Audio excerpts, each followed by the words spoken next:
रोजों को तकवे के लिए जरूरी करार दी, और तकवा हासिल करना यह हमारा भी मकसद हो जाए। रमजान के शुरू में अभी रोजे हमने रखने शुरू किए हैं और हमारी प्लानिंग हो जाए कि हम तकवा हासिल करेंगे इंशाअल्लाह, तो फिर अल्लाह ने जिस लिए रोजे फर्ज किए थे वही हमारा भी मकसद होगा, तो इंशाअल्लाह हम और आप कामयाब हो जाएंगे। तकवा है क्या चीज और तकवे का हुसूल कैसे होगा?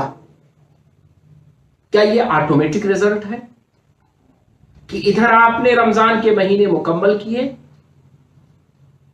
रमजान मुबारक में रोजे आपने रखे और उधर आपको एक रिजल्ट मिला, एक गिफ्ट मिला तकवे का?